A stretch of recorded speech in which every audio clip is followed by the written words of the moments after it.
guys, before we get started with this video, I would just like to say if you're enjoying my content, make sure to leave a like, subscribe, and give that notification bell a big ol' smack for me. It helps the channel out a lot. But anyway, hope you guys enjoy the video.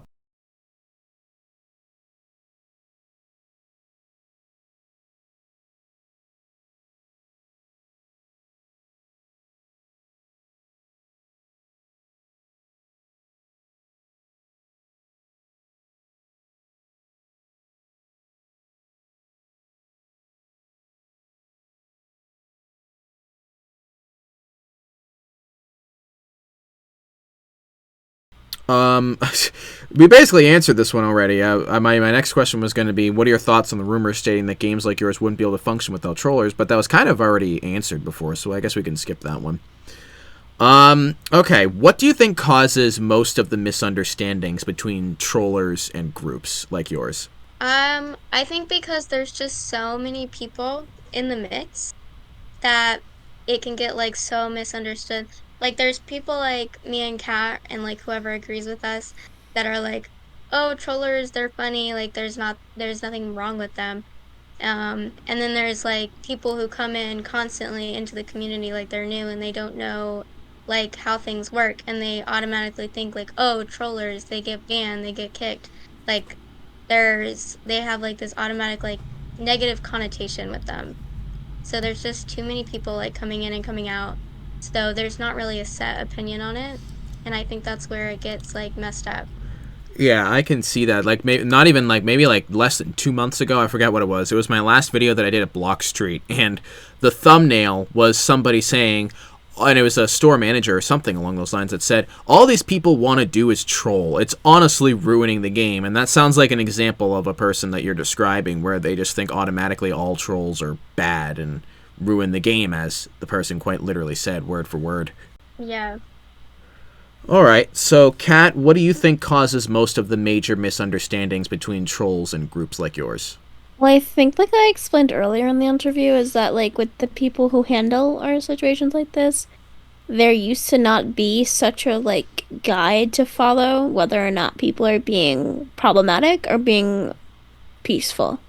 And I think that's, like what Rachel said, I think it all in all depends on who is handling the situation and how they view trollers, which is definitely a problem in my opinion, as I view that as bias. And I view that as, invalid, if you will. I mean, I don't know if invalid would be the right way to put it, but like that's all I can really think of is that like people are different on how they view trollers, and that's a problem. So I think what you're saying is that, like, if somebody who just automatically hates trolls no matter what is put behind the control panel, that can cause risk of biasness of people just kicking people just because they hate them for being a troll rather than them actually doing the actual trolling, I think is what you're trying to say, right?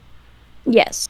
Okay. Yeah, that definitely makes sense. There, like I mentioned in my example, there's people that are like, "Oh yeah, all these people want to do is troll. It's ruining the game," and I think sometimes is like I think both of you said, it's the people who are newer and don't really know. You know what I mean? Especially like, I mean, I've seen the trainings in. I haven't actually been to Washiez trainings, but I've seen like cafe trainings where they describe trollers as people who disrupt the environment, and when they word it like that, it can sound worse than it actually is. Yeah, definitely. Let's see. I also don't know Washi's policy on this, so you can let me know. But why is grammar so important in groups? Um, well, in Washies, our policy is that grammar is not required unless you're doing something like a training. So if you're a trainer or something at the training center, like you have a role, you have to use grammar, but anywhere else and at the car wash, it's not required. I know that these rules have changed a lot in the past like few years because I remember when I first got to Roblox and grammar was such a big thing. And I was so young at the time that I barely even knew what the definition of grammar was. Um, I like I learned all of my grammar skills from Roblox, which I'm so grateful for. But I think it was a professionalism thing. I don't know. Like I think they wanted to like make that like the real workplace tone where you're like professional and it's like a business and they want it to be like a certain way. And I think it looked better visually if everyone who was like in a place of power used grammar, I guess. So it's more of a professionalism thing, is what you're saying. Yeah. All right. So, Kat, why do you think grammar is so important in certain groups? Um, well, I think I agree that it proves professionalism and that I don't want to use the word care, but I know that like Washies specifically is like a bunch of kids play the game, so I can understand like the fact that maybe some kids just don't know grammar. However, I think like especially in like in a trainer and assistant role, it's it's a professionalism thing. That's really the only thing I can view it as, is I haven't worked anywhere else with the rule that like you in their game you need to use grammar. Um, but for us it's a professionalism thing, and I think like we we care about it in that way. We care about people remaining professional, especially within trainings. Oh yeah, yeah, trainings, because yeah, that's where people get trained, obviously, and they have to learn everything. So yeah, in a training, I can see that being necessary. Yeah. All right. So here's another big one. What is the hardest thing about your jobs? The thing that is just absolutely just the most difficult thing to do. Um, I think like I do a lot of things that I really enjoy. Like I'm a very organized person. I love numbers. I'm like I want to be a math teacher. I know it's terrible, but that's where like I love numbers. I love organization, everything like that. So like the work part of it is very enjoyable to me, but I think the biggest like negative would definitely be like the toxic people in the communities that I've been in. I think that's the only part where I've ever been like, oh, I don't want to do this anymore. Like, this is so frustrating, is because of these types of people who, like, just want to get under people's skin. And I think, other than that, I just really enjoy it. But it's definitely like a huge negative when it does happen. It sounds like you're not even saying like toxic customers. The way you're wording it, it almost sounds like you've dealt with this from your own ranks before. Yeah, there's been so many toxic people that have, like, come and gone in my life, but, virtually speaking. So back in Bakies, there used to be a ton of it's just like trollers that like go into the Discord. Like trollers, if they stay in the game, like it doesn't affect me as much. But when they go on the Discord and they start like making comments and all this stuff, and they start to like make an impact on the group itself, and like just getting like going too far is what people do a lot of the time, and Mm. it just makes for me, it makes me like everything that I enjoy about it in that moment, I'm like, this is too much. I'm stressed. This is overwhelming. Um, but I think after it's over, thank God, I just go back to like doing what I actually like doing, which is like the HR work and like talking to my friends and everything like that.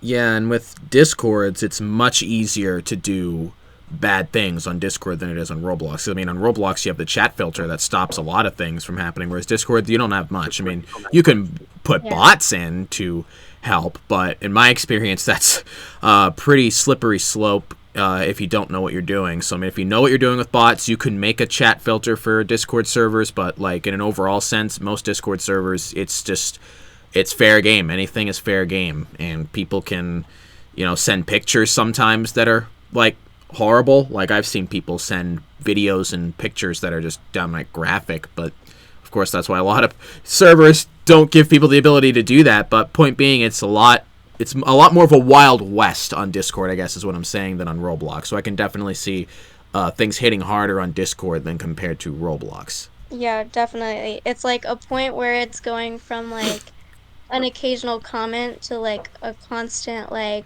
overflow of like people like coming after you kind of thing. And Yeah. it's like it never stops. But when it does, everything's fine. So it's just something you have to deal with, especially when it comes to Discord because like I mean anyone can like DM you if your DMs are on. Like I have them on for most of my servers. Like anybody could DM you and try to like get a reaction out of you for anything. And there's these people who are like toxic and they have the intent of like getting a reaction out of people. And then there's other people who do it like not like they don't do it on purpose, but it kind of gets to a point where it feels like it is. And I don't know, there's a line, but also it's just like you just have to be like prepared to deal with those types of people. I can see that, definitely. So, Kat, what is the hardest thing about your job? I think my answer might be a little bit, related to Rachel's. However, mine is basically all the people that are super toxic and don't like me. And not everyone's gonna like me, and that's okay, but people take things too far over a pixelated game.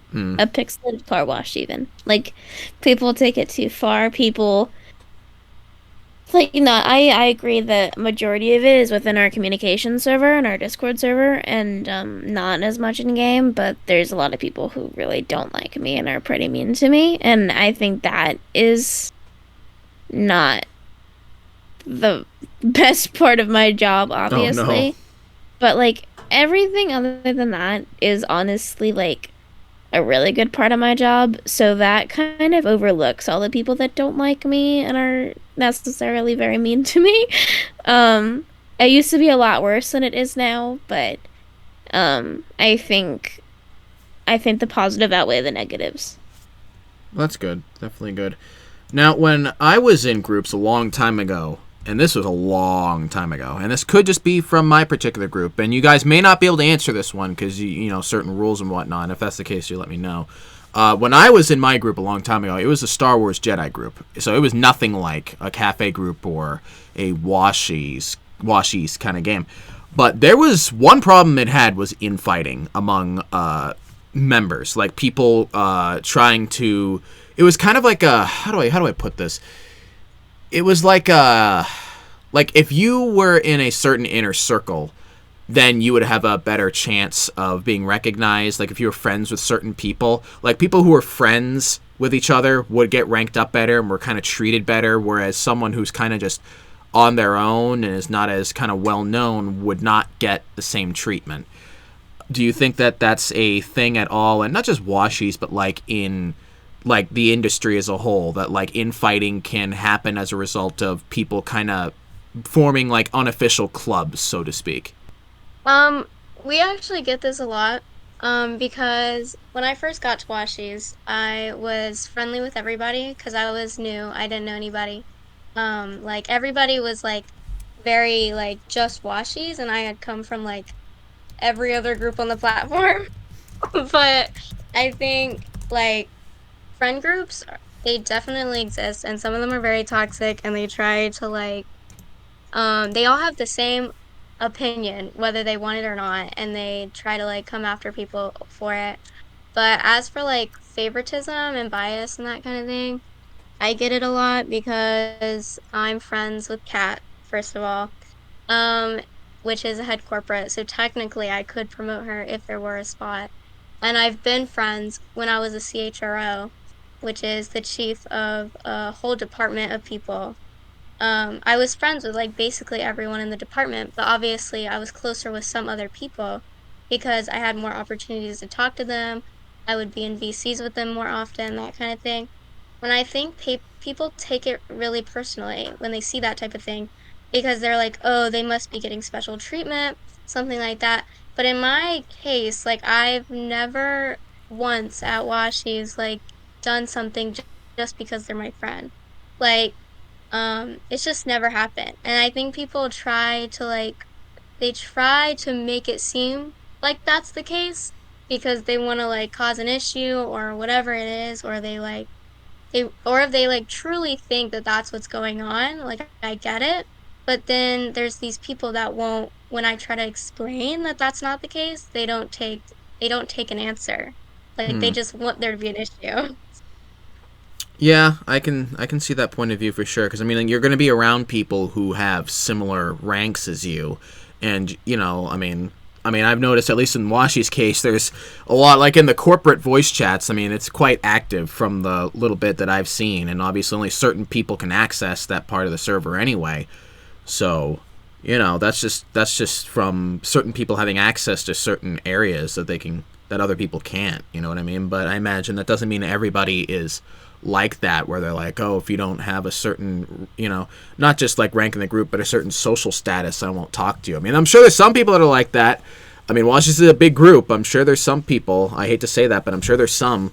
And it just that's probably how it's going to be anywhere, not just Washiez, but anywhere, because that's just an unfortunate human trait that some people have. I think that like since I was so friendly with everybody, like I still am. I just like to be friends with anybody who will like give me the chance to be that way.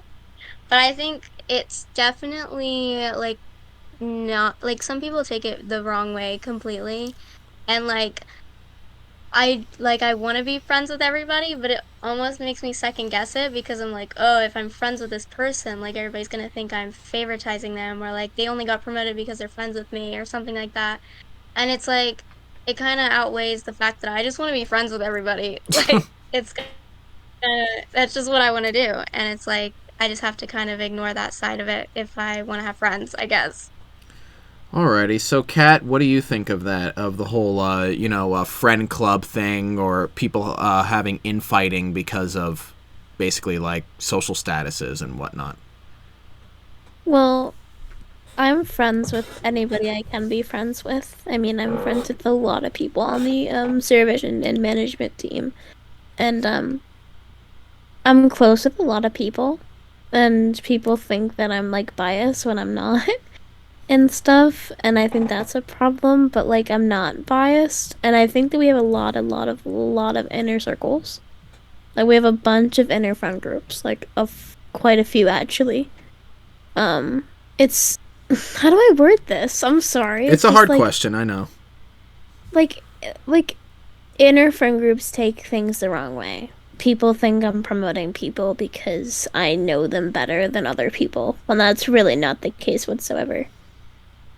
And like people think I got promoted to head corporate over some other people because I'm friends with Rachel. That was Oh, a really? really big rumor getting spread around. Like a major rumor getting spread around. Yeah. When not the case. She couldn't. Yeah, She, I don't even decide head corporate promotions, like that makes no sense. I think it's because people a lot of times, and I mean, I can't make a blanket statement, but I think sometimes people are jealous of it. Because I mean, misery loves company. So like, people will be upset that they don't get their way, so they'll try to bring other people down. But of course, I'm sure there's been cases where, like I said, I'm sure there have been cases where people were biasly promoted in any kind of group. But it's just hard to differentiate because from an outside perspective, you don't know much about what's going on behind closed doors, and obviously that's the way it's gotta be. But that's the downside to it, is that people don't know what's going on, so they assume a lot of things. Yeah, and I think another issue is that like one person will have that opinion and then they'll make their entire friend group have that opinion, and then it's like it becomes a bigger thing than it ever needed to be, Oh in yeah. my opinion. I think people a lot of times have like the issue of always agreeing with their friends no matter what. When in my opinion, like I've told my friends this, that if I ever go out of line or I do something I'm not supposed to do, or you disagree with me about something, I want you to roast the crap out of me for it. I want you to. Yeah. I don't want you to sit here and sugarcoat things to me. I want you to tell me when I'm out of line. I want you to do this for me. And I think that a lot of people just don't know how to do that anymore because everybody's so afraid of losing their friends because of it, which is why I explicitly told my friends, you better call me out on my bullcrap. If I ever do cause bullcrap, I want you to call me out on it. And I think that people should do that with their friends. Like anybody watching this video right now, you should, the next time you meet with your friends, tell them just, hey, if I ever go out of line, I want you to tell me. I want you to tell me. Like, don't be a jerk about it, obviously, but tell me, so that things like that won't happen.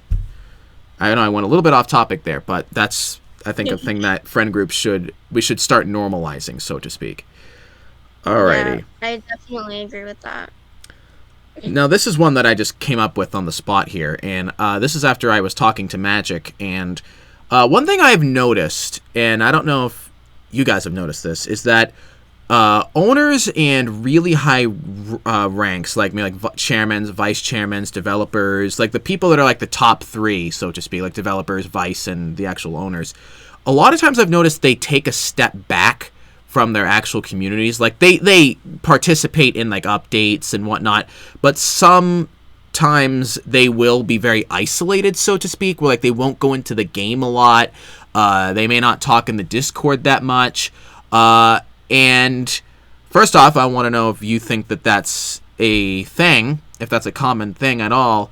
And if it is, why do you think it's the case? I think in a lot of groups that is the case because like when you're a small group and like the owner is like everything's being set up, there's no real like audience yet. Like obviously they're very involved in like setting that image and trying to like set everything up. But I think when it comes to like everything going on at once, I think it's kind of impossible for them to like jump in and just know what's going on sometimes because they have like their chief ranks that deal with all this and then the ranks below them deal with all that and like it's impossible for them to just know everything.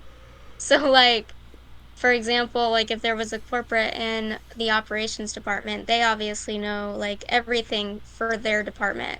But if you go up to like Magic and you like ask him a random question about something that the operations department does, he'll just like he won't know because it's just like it's not something that really he has to deal with a daily basis. So I think that's why some owners just like step back because there's just so much going on.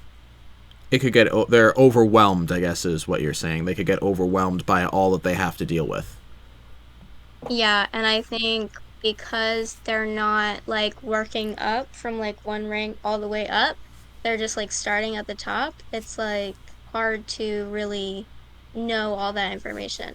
And that could take away initiative to do things like that. Not that I think they're going to be lazy or anything, but I think a big factor and that drives people is they want, to be promoted and whatnot. But when you're the vice chairman, there's not much more you can't go much higher than that.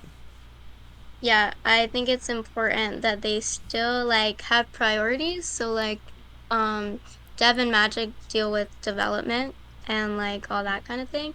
And I think it helps, honestly. It's like a positive that they do that because then if they're solely focusing on this, it's more likely to get done, in my opinion. I only had one conversation with Magic, but he definitely seems like someone who like when he sets his mind on one thing, he focuses on that. Like when we were having our conversation, like when I would message him back, he would message me like I think the longest wait time I had for him to message me back was like 30 seconds. Like that was the longest one. So I had his full attention, and of course that's based on one interaction.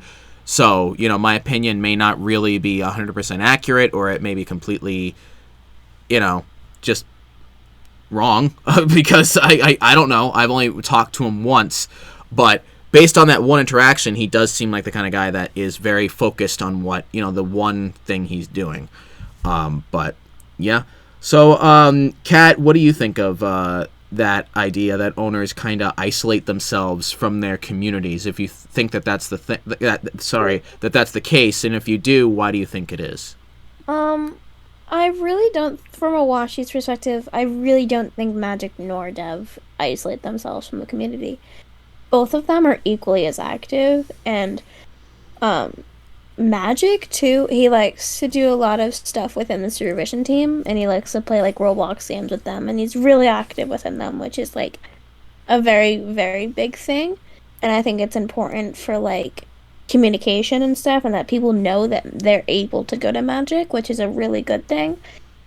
And for Dev is like he's a really good communicator, and he's able to like efficiently let people know like when like certain things, and he's really active within the community as well.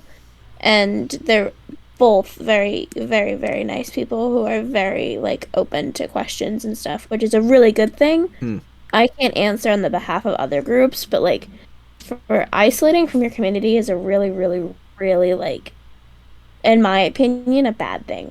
As because Like, if I wasn't to talk to anybody in the community, I think, like, that's a problem. Because then, like, you really don't know anybody.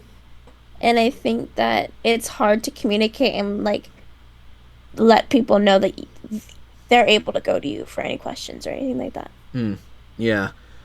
My honest opinion on that, and this is just coming from my perspective from doing what I do for so long. I mean, I don't know. I can't speak for every owner or developer or whatnot, but I think, in my opinion, I think a factor of it is that when you are in a position that they are in, number one, everyone wants to talk to you. Let's just put it bluntly. Everyone wants your attention because you're a high rank.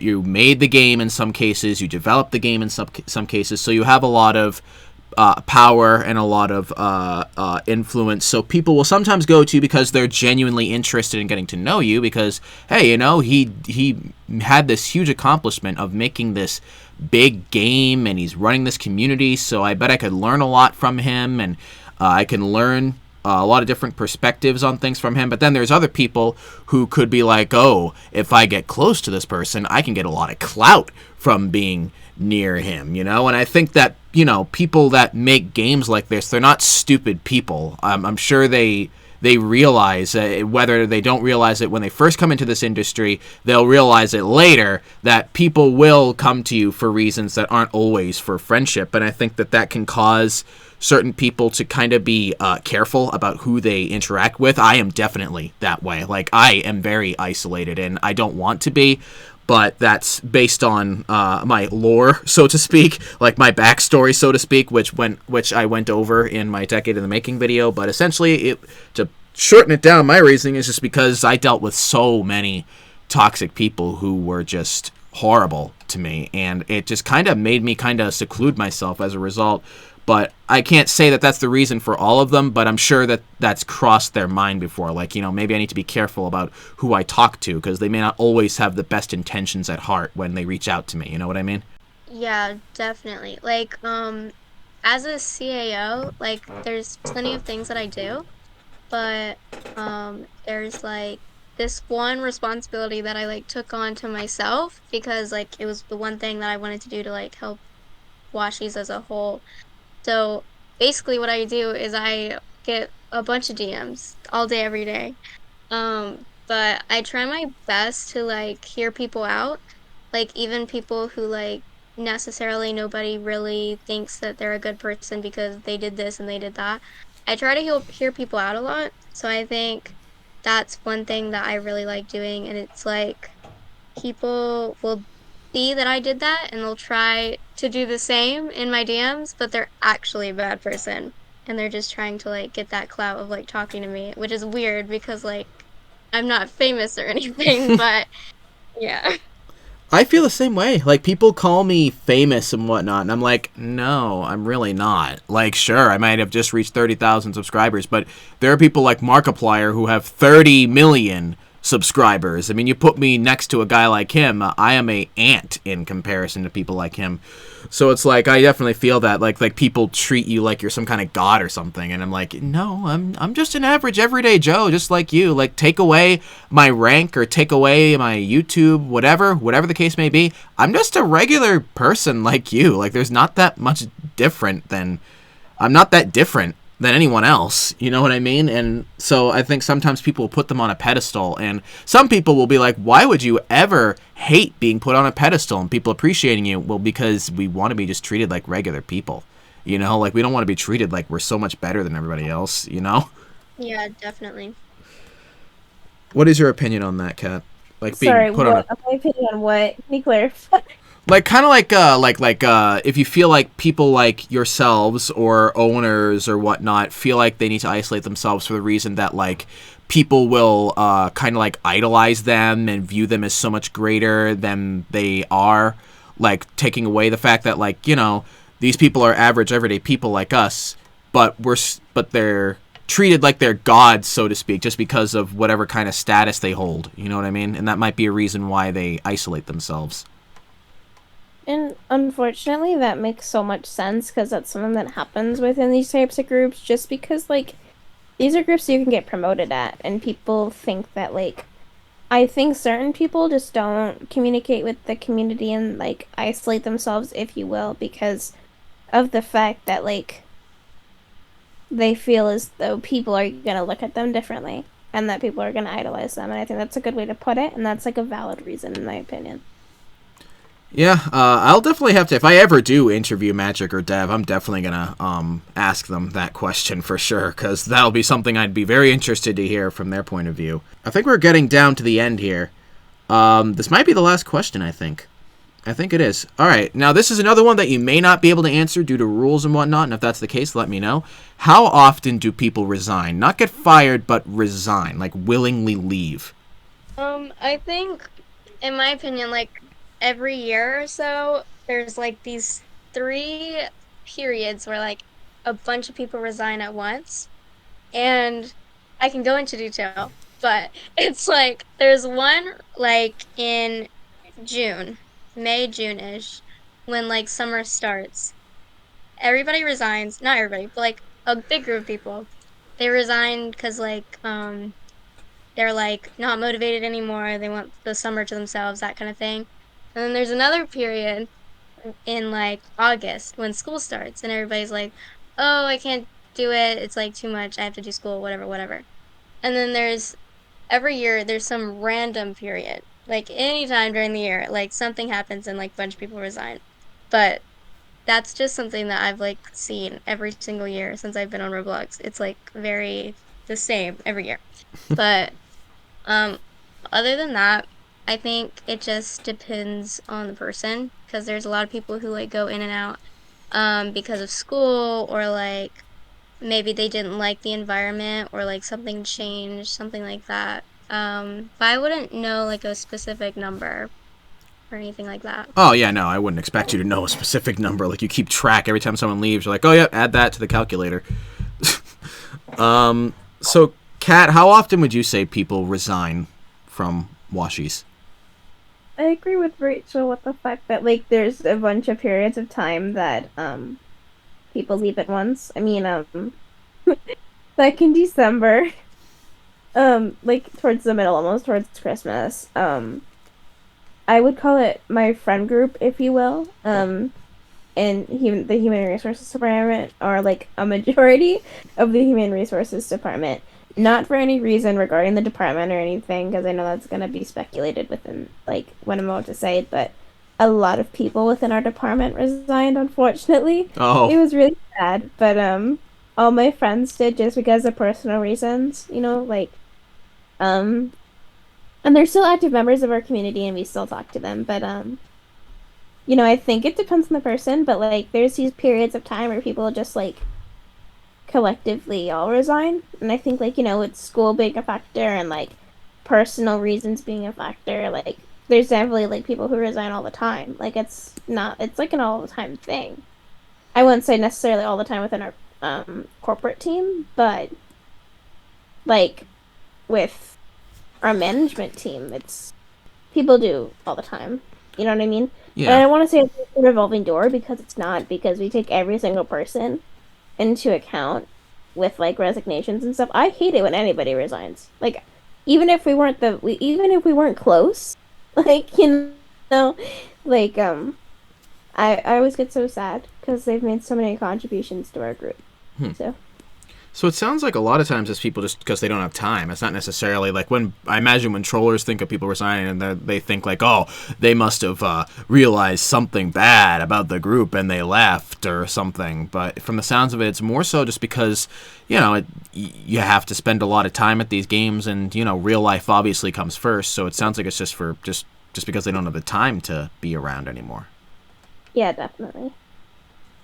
Alrighty then. So I had this one other question I thought of, but I, for the life of me, can't remember what it was. And I'm gonna remember what it was after I hang up, and I'm gonna hate myself for it. I'm gonna hate myself for it. And if I do a Connect the Dots episode 4, I'll have to do that because I knew I should have added it to the list when I thought of it. But all right. Well, I think that's all of my questions. So do you guys have any other questions you wanted to ask me regarding anything about just anything? I don't at the moment. No. I do not have any questions. Alrighty, well then I guess that'll be it then, I suppose. Well, this was definitely something. Raw footage, this was an hour and 45 minutes, so, I mean, edited down, it's going to be less, and of course I'm going to cut this into parts. I'm not going to make this like Decade in the Making, which was like an hour and 37 minutes or something like that. But this was definitely fun to do. It's been a while since I've done this, so I'd like to... of course, say thank you to both of you for coming on and doing this. This was a lot of fun. I hope you guys thought so too. Yeah, definitely. Yeah. Definitely.